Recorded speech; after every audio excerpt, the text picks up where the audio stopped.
Bonjour et merci du privilège que vous me donnez d'apporter la parole.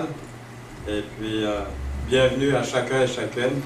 En particulier à Jeannette, qu'on a présentée tantôt, et à Louise, qui sont ici ce matin, et qui ont déjà donné leur témoignage à un de nos déjeuners. Jeannette avait déjà donné son témoignage. Et je pense que ça a été un des bons témoignages, des meilleurs témoignages qu'on avait eus à l'époque. Donc, nous lui souhaitons à nouveau la bienvenue. Quand je la vois, je pense, la première fois que je l'ai vue, c'était en Floride. Elle descendait d'un avion et puis elle a marché dans l'aéroport. Et puis, elle ne connaissait pas encore le Seigneur à ce moment-là. Et puis, moi, je l'ai connue avant, je la connais après. Et c'est tout un changement. La beauté, ça vient vraiment de l'extérieur. Et puis, il y a cette beauté extérieure aussi, qui vient du Seigneur également. Donc, on est content d'avoir nos visiteurs ici ce matin et aussi d'avoir la parole de Dieu que nous pouvons ouvrir. Et c'est un épître, je le répète, comme il a été dit, c'est vraiment terre à terre, c'est pratique, pratico-pratique, l'épître de Jacques. Un des plus gros problèmes que vous avez, que j'ai, que nous avons tous, à peu près tous, à faire face dans la vie, est celui de bien s'entendre avec les autres. Peut-être ça a déjà commencé ce matin depuis que vous êtes réveillés. Oui, c'est bien comme ça avec la lumière, merci. Et le message est intitulé « Avoir de l'égard pour les autres ». Et c'est basé sur le contexte de Jacques 1, le verset 22 jusqu'au chapitre 2, les versets 1 à 13. Au ciel, ça va être absolument merveilleux. Hein? J'ai hâte de contempler la magnificence de son temple. Mais dans ce verset, et ailleurs, sûrement dans la parole, il est question d'être avec des myriades d'enfants de Dieu, que nous avons aimés, que nous avons connus, et nous allons être avec eux. Je vais passer l'éternité avec vous. Je suis aussi bien de commencer à vous aimer tout de suite. Et je vais passer l'éternité avec vous. Vous êtes aussi bien de commencer et je sais que l'effort n'est pas difficile, à part que André ici en avant. C'est pour rire, André. Mais un jour au ciel, habiter avec ceux et celles que nous aimons, ça va être absolument merveilleux. Mais habiter ici-bas sur terre avec ceux et celles que nous connaissons, c'est souvent une autre paire de manches. Est-ce que vous êtes d'accord avec ça? C'est difficile quelquefois. Alors, si vous voulez, j'aimerais vous impliquer dans le message au début, comme ça, dans l'introduction. Si vous voulez dire avec moi le début de la prière dominicale de notre Père. Donc, vous allez voir, il y a des arrêts. J'aimerais qu'on le dise à haute voix. Alors, avec moi, on va le dire ensemble. Notre Père, qui es aux cieux, que ton nom soit sanctifié, que ton règne vienne, que ta volonté soit faite sur la terre comme au ciel. Alors, ce que j'aimerais souligner, il y a une partie de cette prière à laquelle j'attire votre attention ici. C'est la partie qui dit « Que ta volonté soit faite sur la terre comme au ciel ». Pensez à ça un instant. Est-ce que vous êtes prêts? Est-ce que je suis prêt? Est-ce que c'est vraiment ce que je veux, ce que vous voulez? Est-ce que c'est ça que vous voulez prier? Que sa volonté soit faite dans votre vie, dans notre Église, sur la terre, comme au ciel. Ah, ça, vous allez avoir une récompense pour ça, Claire. Je l'ai déjà. Un verre d'eau donné en son nom. Merci.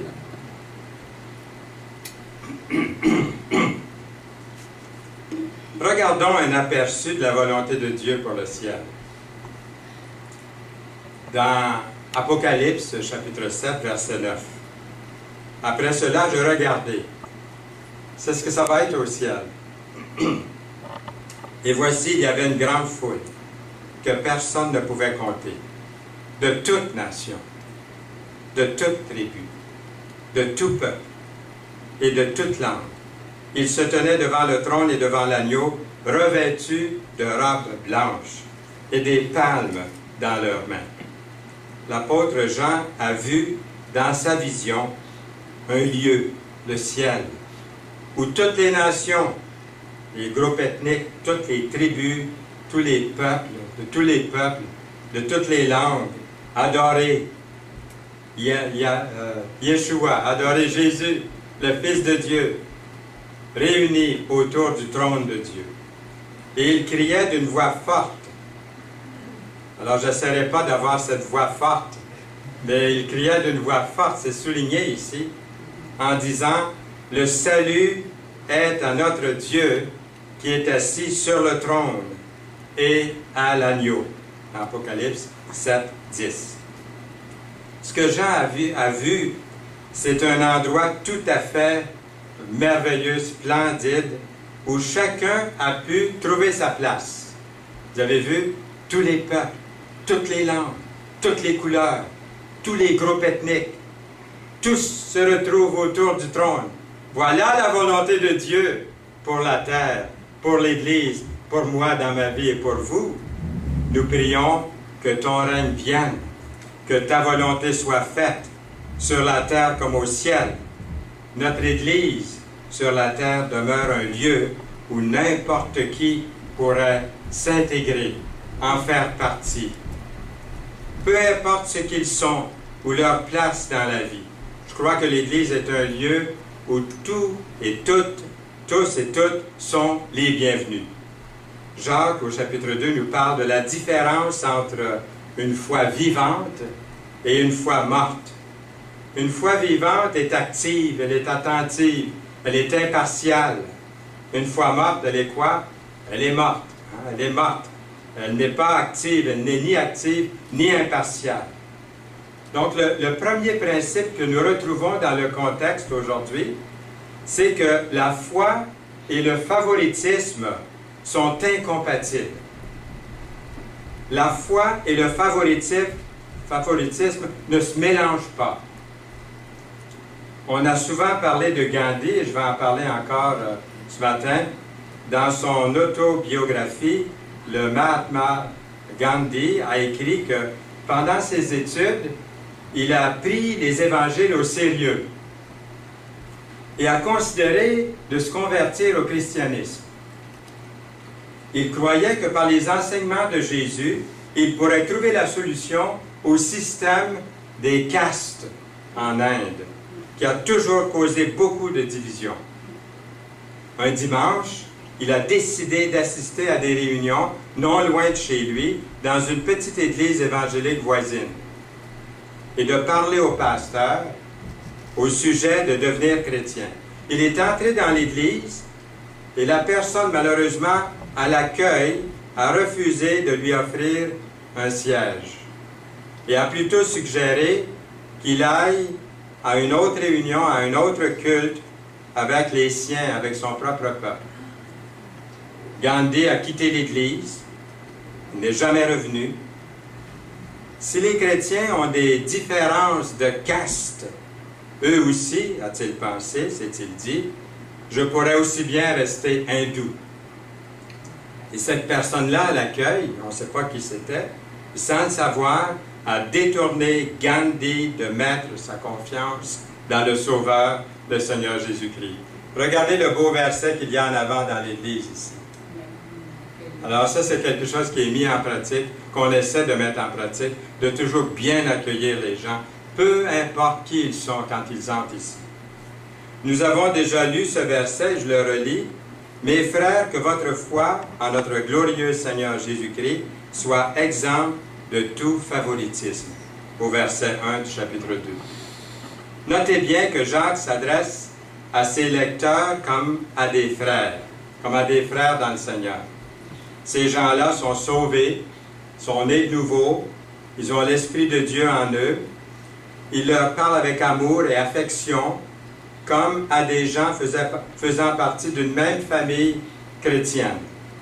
Les paroles de Jacques peuvent peut-être nous sembler dures et sévères, mais ces paroles proviennent d'un cœur qui se soucie du bienfait de chacun dans l'Église.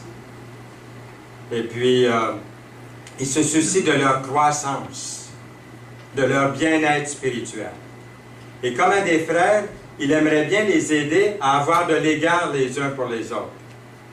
J'imagine qu'il voyait qu'on ne traitait pas, il y avait des personnes qui ne traitaient pas certaines personnes bien ou correctes, comme les autres, faisaient des différences. Ça nous amène à examiner certains aspects de distinction que nous faisons parfois avec les gens. On va en repasser quelques-uns. Certains aspects de distinction qu'on pourrait avoir, comme de juger selon l'apparence extérieure. Est-ce que c'est vrai, ça?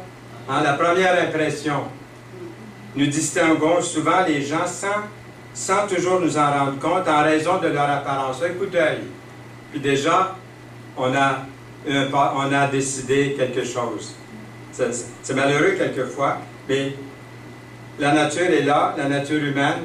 La beauté prend tellement de place dans notre monde aujourd'hui. À quoi ils ressemblent, comment ils s'habillent, qu'est-ce qu'ils font, quelle sorte de travail, où ils habitent. Si vous avez une belle apparence, les choses pourraient être plus faciles pour vous. C'est souvent ça. Ce que le contexte des Écritures nous dit ce matin, c'est de ne pas traiter les autres d'une manière différente en fonction de leur apparence extérieure. Dernièrement, je suis allé prêcher dans une petite assemblée assez loin d'ici, pas besoin de nommer, pour regarder mon horaire, vous allez trouver, il y en a plusieurs. Mais il faisait très chaud ce matin-là. Je pense qu'il faisait 34 ou 35 à l'extérieur. Et il n'y avait pas l'air climatisé à l'intérieur, comme ici ce matin. Seulement, je ne sais pas même s'il y avait des éventails. Et puis, j'ai décidé de ne pas mettre de cravate. Je l'ai en réalité enlevé avant d'entrer dans l'assemblée. Et puis, il y avait quelqu'un quand même là qui s'est levé pour dire que le dimanche, on devrait avoir habillé, surtout que je prêchais, donc je me suis senti visé. Et j'étais en train de préparer ce message-là à ce moment-là, et je me disais, c'est une bonne illustration. Déjà, j'étais jugé. J'étais un évangéliste, un pasteur, et puis j'osais venir prêcher sans cravate. Je suis presque venu sans cravate ce matin. Mais à cause de cette remarque que j'ai eue ailleurs, je me suis dit, peut-être parce que je suis en avant, ça serait mieux que je porte une cravate pour tout le monde. Et puis je suis content de l'avoir. Mais si je n'avais pas, je pense que la majorité d'entre vous, vous n'auriez même pas remarqué. Mais vous voyez, il y a quand même certaines personnes qui vont faire cette distinction avec les gens. Certains aspects de distinction, c'est l'apparence. Il y avait un monsieur qu'on appelait Heinz Harrensberger, je ne vous demande pas de retenir son nom. Lorsque je travaillais à la St. Lawrence Corporation à Trois-Rivières, et j'étais dans le bureau là, et il y a un monsieur un jour qui est rentré, il avait l'air bien, il ressemblait à Colombo. Il était habillé très mal vêtu, avec un espèce toujours avec un gros manteau, même s'il faisait chaud dans l'été. Et puis quand il est entré dans le bureau, on s'est dit, mais qui c'est ça, ce gars-là? Et puis là, on l'a laissé aller, mais le dimanche suivant, il est rentré à l'assemblée du Cap de la Madeleine. C'était un chrétien évangélique. Mais ce monsieur-là était un génie. Il était un savant. Il venait à la St. Lawrence Corporation pour installer des choses qu'il avait inventées. On lui payait des milliers de dollars, ce monsieur-là, pour venir installer ou faire installer des machines. Mais quand il rentrait, c'était comme si on voyait Colombo qui rentrait dans la pièce. Sauf qu'il n'y avait pas le gros cigare. Et voyez-vous, on l'a jugé. C'était un génie. C'était une balle, comme on dit aujourd'hui. Il faisait du bien à la compagnie. On le payait. Et puis, c'était un chrétien. Et je suis content que lorsqu'il est rentré chez nous, dans l'assemblée du Cap de la Madeleine, qu'on l'a accueilli, qu'on lui a offert un siège, et qu'on lui a prêché l'Évangile, qu'on a appris après qu'il était un chrétien qui en savait encore plus que n'importe qui était dans l'Église, parce que c'était un vieux chrétien. Mais pour lui, l'apparence, c'est comme il était négligé. Il n'y avait pas de bas dans ses souliers, même s'il faisait froid l'hiver, j'imagine. Et puis, on en avait un que j'ai connu qui était comme ça un peu. Voyez l'apparence. Comment jugeons-nous les gens? Les jugeons-nous immédiatement selon leur apparence? Si quelqu'un a les cheveux longs, une grosse barbe, allons-nous lui dire d'aller se raser avant de venir prier avec nous? Vous riez, mais ça m'est arrivé. Vous voyez, en 1967, j'étais directeur des conseillers, un des directeurs des conseillers au pavillon Sermon de la Science. On avait à former 1600 conseillers. Je voyageais de Windsor en Ontario jusqu'à Moncton au Nouveau-Brunswick en 1965 pour préparer ces 1600 conseillers. Et j'avais l'air très jeune. Il y en a ici qui voudraient me voir sans barbe. Ils m'ont toujours connu avec la barbe. Aimeriez-vous ça, me voir sans barbe? Papa! Au micro, sans barbe. Ça, c'est en 1967. Et parce que on m'avait investi de beaucoup d'autorité au pavillon Sermon de la Science, et j'allais diriger aussi toutes ces personnes-là, des personnes qui étaient jeunes, mais il y en avait aussi des personnes plus âgées. J'ai dit, il faudrait que je me laisse pousser une barbe pour avoir l'air de mon âge. Alors, j'ai laissé pousser une barbe. C'est la même année, mais avec la barbe. Vous voyez, à peine si c'est un petit goatee, comme on l'appelle en anglais, une petite moustache. À l'époque, je dois vous dire que les barbes n'étaient pas acceptées. C'était comme péché d'avoir une barbe. Cherchez partout en 67 chez les chrétiens, puis on ne trouvait pas de barbe. Il y avait un chrétien seulement que je connaissais avec une barbe, il s'appelait Georges. J'ai oublié son nom de famille, c'était un pasteur. Il était baptiste de la Convention, à l'époque c'était avant l'Union des Églises baptistes. Lui, il avait une barbe. Sa femme s'appelait Yolande. C'est pour ça que je me souviens bien de ce couple-là. Mais le nom de famille, je ne me souviens pas. Je ne sais pas qu'est-ce qu'il est devenu. Mais c'était un homme de Dieu. C'était le seul qui avait une barbe. Vous savez, les frères des assemblées telles que la nôtre, les frères chrétiens, les anciens des assemblées de frères, ont été les derniers à se couper la barbe. Parce qu'ils disaient que c'était trop mondain. Les hommes, au début des années 1900, là, surtout à cause des guerres, qui commençaient à se raser. Alors les vieux chrétiens des assemblées de frères, eux autres avaient tous la barbe. Regardez les anciennes photos. Il n'y en a pas un seul qui est rasé. Parce que ça faisait digne, ça faisait spirituel peut-être, je ne sais pas qu'est-ce que ça faisait, mais en tout cas, c'était une tradition qu'on voulait garder. Et moi, je me suis dit, les frères, les assemblées de frères, la moustache était correcte. En Serge, on pouvait avoir la moustache, mais la barbe, c'était autre chose. J'ai dit, ils étaient les derniers à couper leur barbe. Je vais être le premier à la laisser pousser. Et ça a fait du bardard. On m'a averti au pavillon Sermon de la Science que si je voulais continuer, les grands patrons, le comité m'a fait venir, si je voulais continuer au pavillon Sermon de la Science, je devais me raser le menton. Ils n'aimaient pas ça. Ils ont dit, tu nous fais penser à Castro. C'est ce qu'ils m'ont dit à l'époque. Et puis je recevais aussi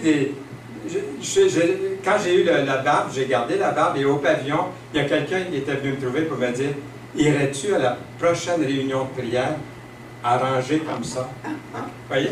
C'était à l'époque, aujourd'hui, les hommes ont une barbe, on ne le remarque même plus. Ils l'ont, puis ils l'enlèvent, on ne sait pas qu'ils l'ont enlevé même. C'est courant.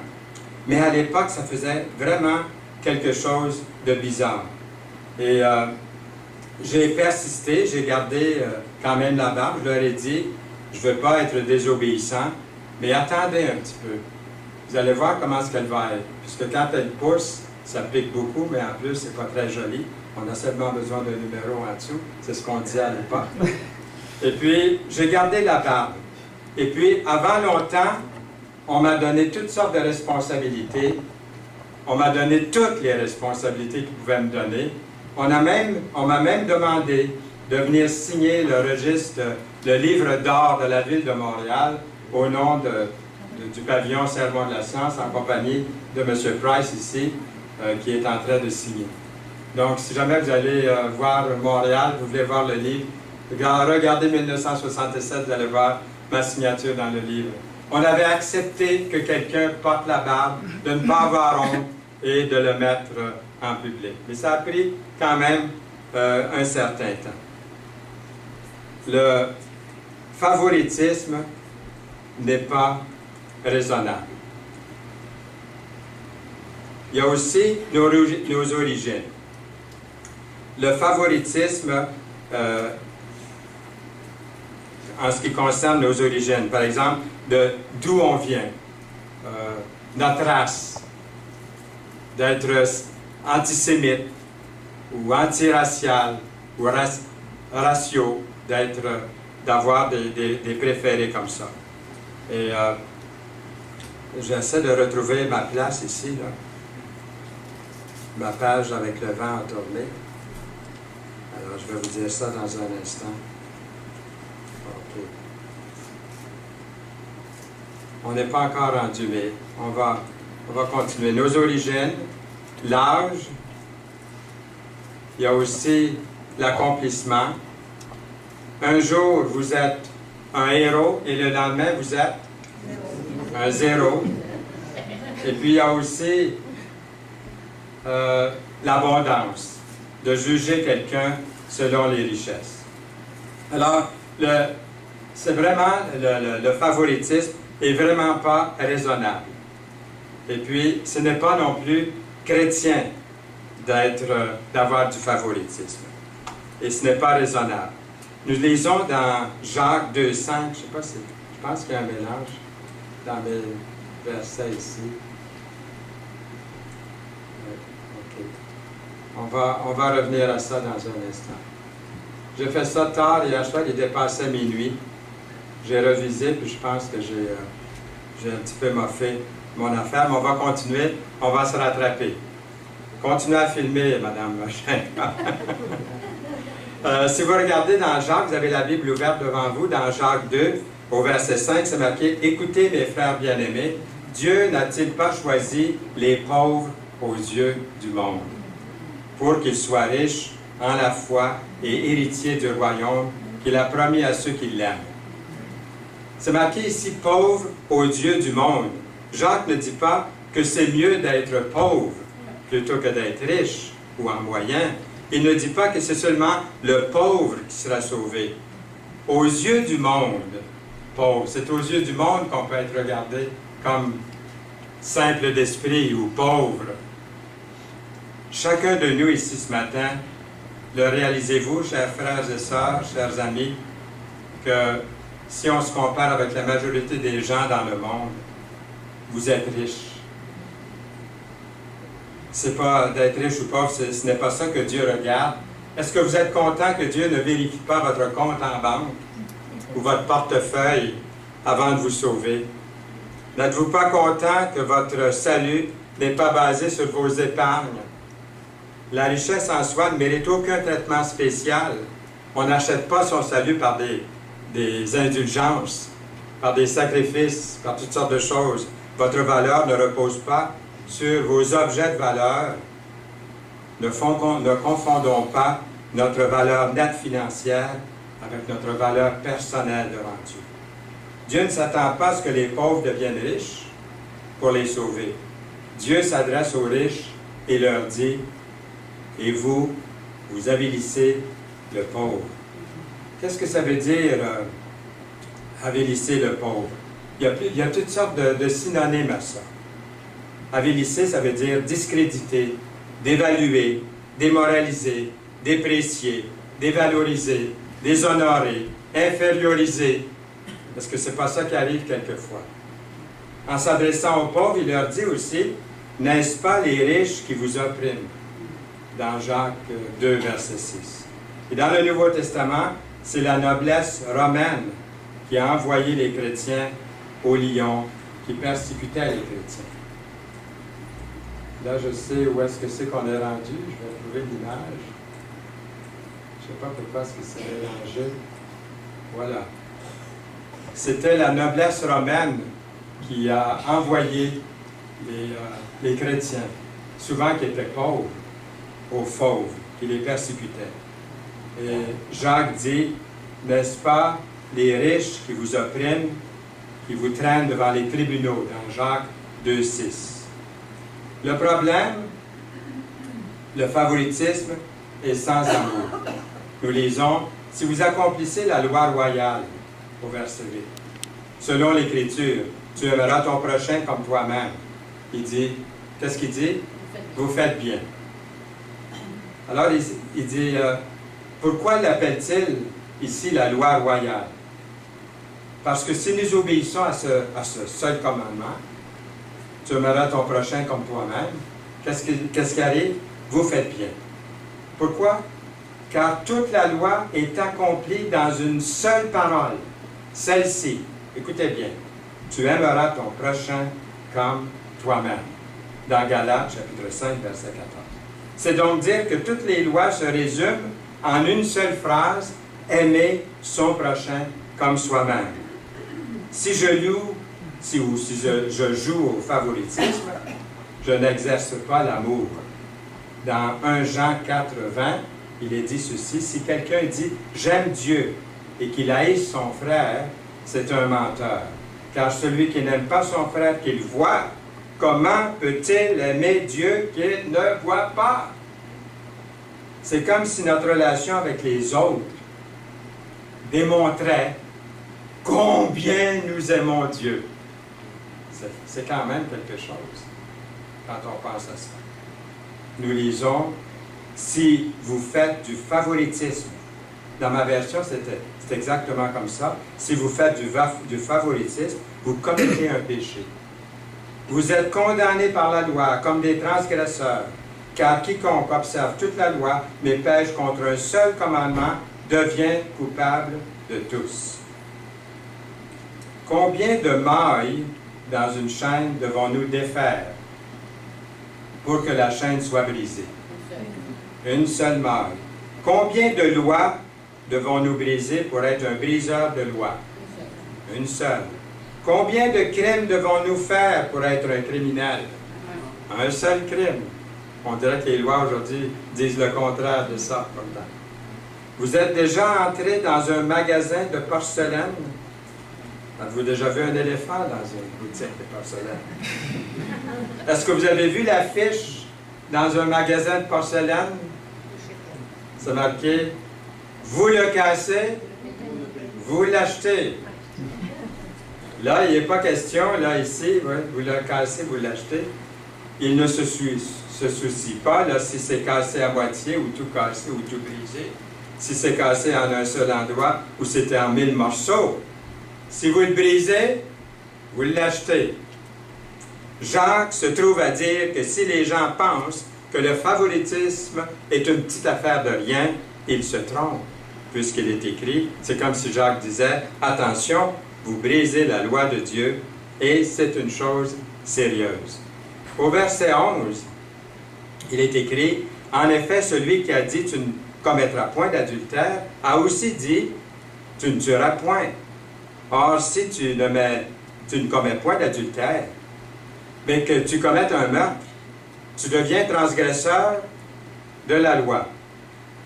Qu'est-ce que Jacques est encore en train de nous dire? En d'autres mots, il est en train de nous dire, si je viens chez vous pour vous dire que je vous respecte et que la façon dont je vais vous le prouver, c'est que je ne vais pas commettre l'adultère avec votre femme. Cependant, je me réserve le droit, si vous me marchez sur les pieds, de vous tuer. Allez-vous me remercier? Allez-vous apprécier mon amour pour vous? Ça serait ridicule. Ça serait absurde. Quelqu'un dira peut-être, je ne bois pas, je ne fume pas, je ne blasphème pas, mais qu'est-ce que ça peut faire à Dieu que vous vous compariez à tous les autres, ce qu'ils font de mal, certaines de ces choses qui font de mal? Dieu ne fait pas de favoritisme. Vous brisez la loi, vous devenez coupable de tout. Est-ce que c'est ça? C'est clair ici. Nous lisons dans Jacques, chapitre 2, versets 12 et 13, « Parlez et agissez comme devant être jugés par une loi de liberté, car le jugement, qui a porté notre jugement?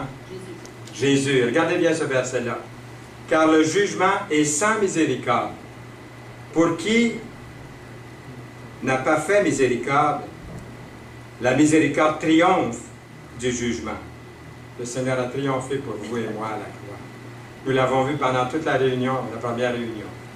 Autrement dit, l'amour traite les gens avec miséricorde L'amour donne aux gens ce dont ils ont besoin, pas ce qu'ils méritent. Je connais une sœur chrétienne qui aime beaucoup le Seigneur, qui dit souvent, je dis, Seigneur, je te remercie que tu ne me punis pas selon ce que je mérite, parce que tu as pris sur toi tout ce que je méritais. Jacques a sans doute pensé à son demi-frère. Qui était le demi-frère de Jacques? C'était Jésus, son demi-frère de Jacques, qui a dit dans son...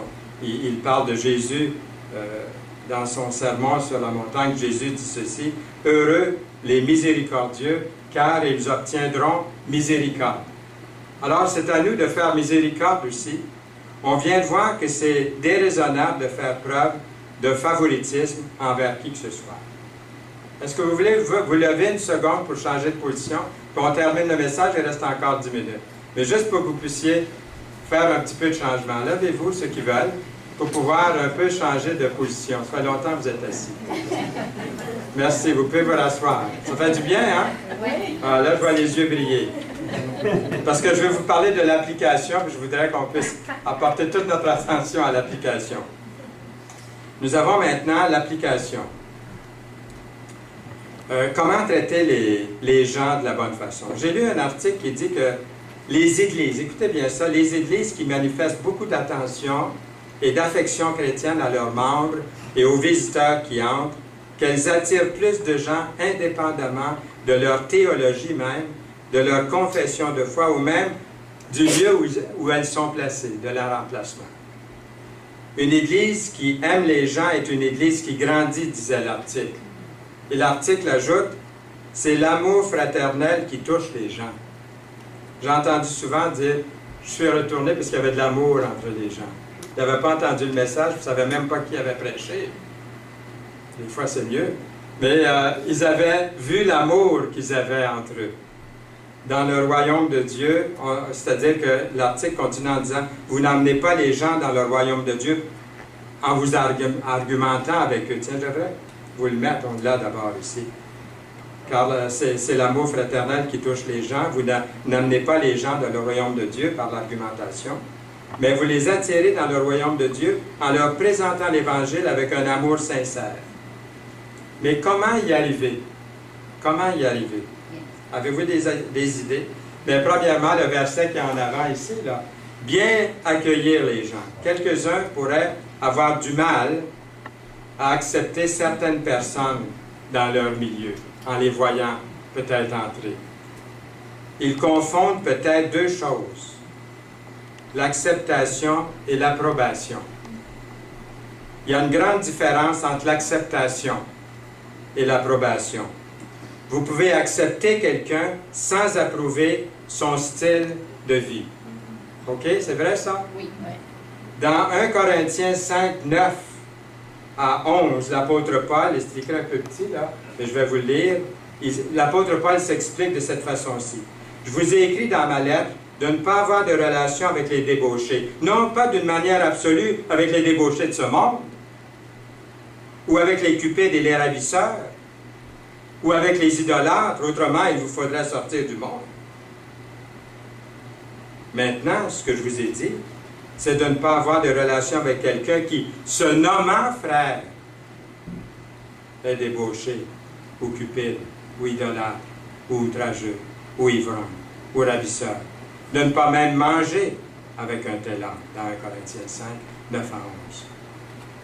Le Seigneur Jésus-Christ nous a accueillis, vous et moi, tels que nous sommes, lorsque nous étions pécheurs et perdus. Accueillez-vous donc les uns les autres, comme Christ vous a accueillis pour la gloire de Dieu. Romains 15, 7. C'est un bon début de s'accueillir les uns les autres, pas vrai? Oui. Comme il a déjà été dit, l'Église, quelqu'un a dit, l'Église est un hôpital pour les pécheurs, pas un hôtel pour les saints. L'essentiel pour l'Église, c'est de proclamer Jésus comme Sauveur et Seigneur, de prêcher fidèlement la parole de Dieu, d'encourager les gens. Souvent, les gens entrent dans l'assemblée, ils sont un peu découragés, fatigués. Ils ont un fardeau. Et puis, ils doivent recevoir, ils doivent ressortir d'ici encouragés, bénis, pour continuer à marcher, à chercher Dieu dans leur vie, à grandir de plus en plus dans la foi. Pourtant, la parole s'adresse aux saints. Hein, plusieurs des épîtres commencent aux saints qui sont à telle place. Il pourrait dire aux saints qui sont ici, à Longueuil. Dans Colossiens 3:12, nous lisons ainsi donc comme des élus de Dieu, saints et bien-aimés. Et regardez ce qui est écrit ensuite. Revêtez-vous de sentiments de compassion. Avez-vous vu? Compassion. Avez-vous vu l'autre? De bonté. L'autre, d'humilité. Et quoi l'autre? De douceur. De patience. Ça, on en a besoin. Souvent, malheureusement, il y a eu des endroits où j'ai visité où on était très, très théologiquement correct à tous les points, mais je sentais qu'il n'y avait pas d'amour. C'était la loi, c'était la lettre, c'était le point sur le i, les T rayés, hein, barrés. Mais il y avait peu d'amour, il y avait peu d'affection, peu de compréhension, peu de tolérance. On faisait des distinctions. Il vient de telle place. Parce qu'il se réunit avec tel ou tel groupe. Mais on voit que c'est le contraire que la parole de Dieu nous enseigne. Dans les choses non essentielles, nous avons quoi? La liberté. En toutes choses, nous avons quoi? La charité. L'accueil et la paix. Comment traiter les gens de la bonne façon? Avoir de l'égard pour eux. C'est quelque chose qui va un petit peu plus loin que l'accueil. Regardez Philippiens 2:35. Ne faites rien par esprit de parti ou par vaine gloire, mais que l'humilité vous fasse regarder les autres comme étant au-dessus de vous-même, que chacun de vous, au lieu de considérer ses propres intérêts, considère aussi ceux des autres. Philippiens 2:35. Il y a sûrement quelque chose de bien quand on rencontre quelqu'un, même si c'est Heinz Arensberger, qu'on aurait pu dire, on n'aurait pas peut-être pu dire « j'aime tes souliers » ou « j'aime ton apparence », mais peut-être en parlant un petit peu avec, j'aurais trouvé quelque chose. C'est ce qu'on a fait, on a trouvé quelque chose. Il y a sûrement quelque chose de bien, de bon à dire, sincèrement, peu importe qui c'est. On dit que le chanteur de Billy Graham, Beverly Shea, c'est un monsieur qui dit jamais de mal de personne, jamais. Il déteste même si dans sa présence, quelqu'un parle mal de quelqu'un d'autre. Et puis, un jour, quelqu'un a voulu le tester. Ils ont dit à Beverly Shea, le diable, c'est bien bon qui va passer toute l'éternité en enfer à brûler. Il a dit cette valeur quand même, hein, qu'il a eu sa chance puis qu'il ne l'ait pas pris. C'est cette valeur qui s'est rebellée contre. Même il y avait un bon mot à dire pour le diable. Alors je pense que lui, il mettait à l'extrême ces passages-là ici. Comment trouver quelque chose de bon, de bien à dire à quelqu'un, même si ça vous déplaît. Il y a sûrement quelque chose. Peut-être vous pensez qu'il y a quelque chose, mais c'est bon, n'est-ce pas, de le dire à haute voix? Vous ne pensez pas que c'est bon de le dire quelquefois à haute voix, comme un compliment sincère? Ah, j'avoue que avec certaines personnes, ça pourrait nécessiter un peu de créativité de votre part ou de ma part, là. Vous pourriez avoir à chercher longtemps, mais peut-être il s'agit tout simplement de valoriser l'unicité de la personne. Pas vrai? De leur personnalité. Il y a un kiosque, et là vous allez avoir l'eau à la bouche. Il y a un kiosque à Marieville, il y a 52 saveurs de crème glacée. Et nous, Yolande et moi, on ne peut pas faire autrement que de faire un petit détour des fois quand on passe dans le bout pour aller chercher notre dessert. 52 saveurs. Imaginez-vous si nous étions tous à la vanille. Qu'est-ce une église ennuyeuse nous serions? Dieu a au moins 52 saveurs de personnalités différentes de parmi ses enfants et encore beaucoup, beaucoup plus. Encouragez-vous les uns les autres. Autant que possible, encouragez-vous les uns les autres. Et construisez la communauté comme vous le faites déjà. 1 Thessaloniciens 5:11, parole de vie, version. Quand les gens trébuchent, quand les gens tombent, ça peut arriver qu'ils ont des échecs. Au lieu de les critiquer, on peut plutôt sympathiser.